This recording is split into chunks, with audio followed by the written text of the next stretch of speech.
মাৰ্ঘেৰিটাত ৰাইজৰ দলৰ সভাপতি অখিল গগৈ মাৰ্ঘেৰিটা সমষ্টিৰ বিধায়কক নিমাতিকৈ নাৰাখ্যা অখিল গগৈ উচনিয়ে হওক বা নামনিয়েই অখিল গগৈ এতিয়া সাংগঠনিক তৎপৰতা বৃদ্ধি কৰিব বিচাৰিছে ৰাইজৰ দলত। মাৰ্ঘেৰিটাত ৰাইজৰ দলৰ সভাপতি অখিল গগৈ মাৰ্ঘেৰিটা সমষ্টিৰ কেইবাখনো পঞ্চায়তৰ জনসভাত অংশগ্ৰহণ কৰে।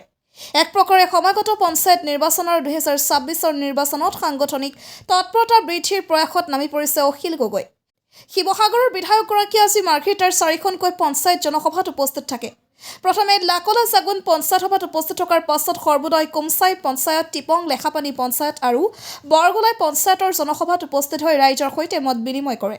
যেটো সময়ত অসমৰ ৰাজনীতিত বিভিন্ন সময়ত অখিল গগৈৰ প্ৰাসংগিকতা কিমান সদায় চৰ্চা হৈ থাকে, তেনে সময়ত আজি কেইবাখনো জনসভাত ৰাইজৰ দলৰ দলীয় নীতি আদৰ্শৰ প্ৰতি আনুগত্য প্ৰকাশ কৰি বহু লোক দলত যোগদান কৰা দেখা গ'ল। প্ৰতিখন সভাত অখিল গগৈ নিজৰ ভাষণ প্ৰদানেৰে বিজেপিক কটাক্ষ কৰিলে। মাৰ্ঘেৰিটাৰ বিধায়ক ভাস্কৰ শৰ্মা ডাঙৰীয়াক নিমাতি কইনা বুলি ভাষণ প্ৰদান কৰে সভাপতি অখিল গগৈ। সাংবাদিক দিলৱাৰ হুছেইন মজুমদাৰৰ প্ৰসংগটো তেওঁ এতিয়া ৰাজনৈতিক অভিসন্ধি এয়া অসমৰ ৰাজনীতিক ইতিহাসৰ কলা অধ্যায় বুলি মন্তব্য কৰে। মাৰ্ঘেৰিটাৰ পৰা বীৰসাগৰৰ report, north east frontier news.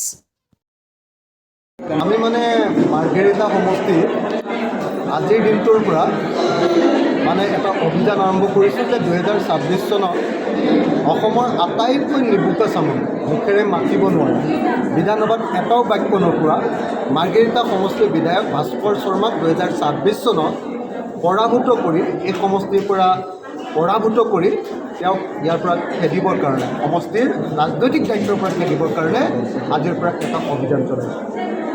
আজি সেইকাৰণে আমি 5খন সভা দিনটোত কৰিলোঁ আৰু 5খন সভা কৰাৰ উপৰিও আমি আজিৰ দিনটোত সিদ্ধান্ত ল'লোঁ যে মাৰ্ঘেৰিটা সমষ্টিৰ প্ৰত্যেকটো পঞ্চায়তৰ পৰা আমি ৱাৰ্ড মেম্বাৰ ইলেকশ্যনত, এইবাৰ পঞ্চায়ত ইলেকশ্যনত আমি উঠাম, প্ৰত্যেকখন আঞ্চলিক কমিটিৰ সদস্যক আমি উঠাম আৰু প্ৰত্যেকখন জিলা সমিতিৰ সদস্যক আমি এইবাৰ নিৰ্বাচনত, জিলা পৰিষদত আমি এবাৰ নিৰ্বাচনত অৱতীৰ্ণ কৰাম।